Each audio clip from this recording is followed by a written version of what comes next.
नमस्कार दोस्तों। अगर आप किसी भी कॉम्पिटिटिव एग्जाम की तैयारी कर रहे हैं तो ये बात तो आप जानते ही होंगे कि एक एक नंबर कितना कीमती होता है। आज हम एक ऐसे टॉपिक की बात करेंगे जो अक्सर एक गेम चेंजर साबित होता है, वो है खेलकूद। चलिए देखते हैं कि इस टॉपिक को मास्टर करके कैसे दूसरों से आगे निकला जा सकता है। जरा स्क्रीन पर दिए इन एग्जाम्स को देखिए, चाहे वो एसएससी हो, रेलवे हो या फिर यूपीएससी। इन सब में एक बात क्या कॉमन है, सोचिए जरा। और जवाब है खेलकूद। हर एग्जाम में स्पोर्ट्स से जुड़े सवाल आते ही आते हैं।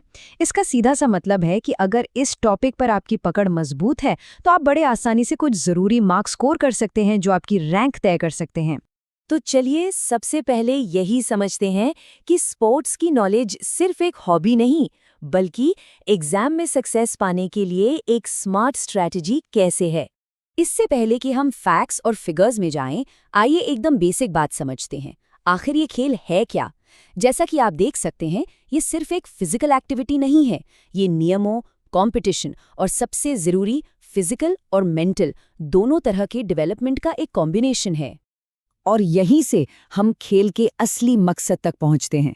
ये सिर्फ जीतना या हारना नहीं है, जैसा ये चार्ट दिखा रहा है। ये physical development, mental balance, discipline और टीम स्पिरिट का एक पूरा पैकेज है। तो अब जब हम ये जान गए हैं कि खेल क्या है, तो चलिए इसे दो मेन कैटेगरीज में बांटते हैं जिनके बारे में जानना बहुत ज़रूरी है, इंडोर और आउटडोर खेल। यहाँ दोनों में फर्क बिल्कुल साफ है। इंडोर गेम्स, जैसा कि नाम से ही पता चलता है, घर या हॉल के अंदर खेले जाते हैं, जैसे चेस और बैडमिंटन। याद रखने की ट्रिक, इंडोर मतलब कम जगह और अंदर।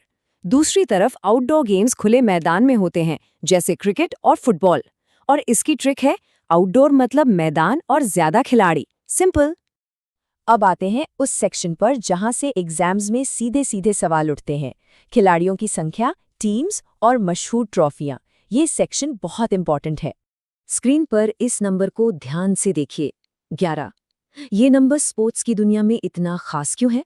चलिए पता करते हैं। जी हाँ, क्रिकेट, फुटबॉल और हॉकी, इन तीनों ही बड़े खेलों में 11 खिलाड़ी होते हैं।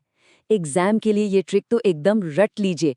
क्रिकेट, फुटबॉल, हॉकी मतलब 11। ये बहुत काम आएगी, ट्रस्ट मी। हमारा अगला मैजिक नंबर है 9। अब सोचिए, कौन सा पॉपुलर भारतीय खेल है जिसमें 9 खिलाड़ी होते हैं? ये नंबर जुड़ा है खो-खो से, जिसमें एक टीम में 9 खिलाड़ी खेलते हैं। यहाँ कुछ और इम्पोर्टेंट गेम्स और उनके खिलाड़ियों की संख्या है। कबड्डी में 7, वॉलीबॉल में 6, बास्केटबॉल में 5 और पोलो में 4 हैं। आप चाहें तो इसका एक स्क्रीनशॉट ले सकते हैं, ये नंबर्स अक्सर पूछे जाते हैं। खिलाड़ियों की संख्या के साथ साथ आपको फेमस ट्रॉफीज के नाम भी पता होने चाहिए। रणजी ट्रॉफी क्रिकेट से लेकर आगा खान कप हॉकी तक, मैच द फॉलोइंग वाले क्वेश्चंस में ये बहुत आते हैं। ये स्लाइड तो समझ लीजिए, सोने की खान है। अच्छा, तो कौन सा खेल किसी देश की पहचान बन जाता है? चलिए अब जरा नेशनल और इंटरनेशनल लेवल पर स्पोर्ट्स की दुनिया में चलते हैं। ये एक और बहुत ज़रूरी जानकारी है। दुनिया के कुछ बड़े देशों के नेशनल गेम्स, जैसे भारत का राष्ट्रीय खेल हॉकी है, यूएसए का बेसबॉल और इंग्लैंड का क्रिकेट। ये तो जनरल नॉलेज का एक क्लासिक सवाल है। और इंटरनेशनल स्टेज पर ये वो बड़े कॉम्पिटिशन्स हैं जिनके बारे में आपको पता होना ही चाहिए।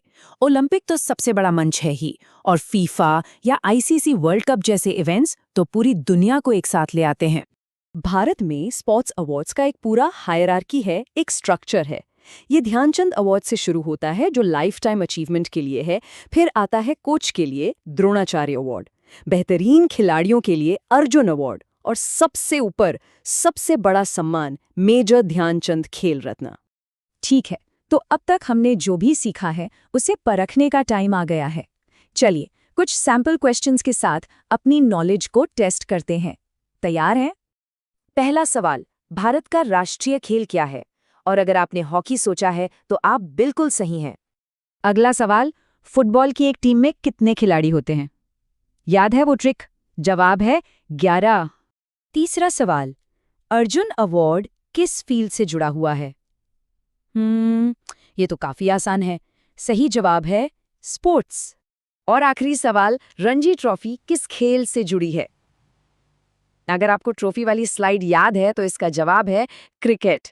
तो हमने एग्जाम के लिए सारे इंपॉर्टेंट फैक्ट्स कवर कर लिए हैं, लेकिन एक बात याद रखिएगा, खेल सिर्फ मार्क्स के बारे में नहीं है, वो हमें जिंदगी के बारे में भी बहुत कुछ सिखाते हैं। तो मैं आपको बस इस एक आखिरी सवाल के साथ छोड़कर जा रहा हूं। खेल हमें डिसिप्लिन, टीम वर्क और कभी हार न मानने की स्पिरिट के बारे में और क्या-क्या सिखाते हैं, इस पर जरूर सोचेगा। शुक्रिया।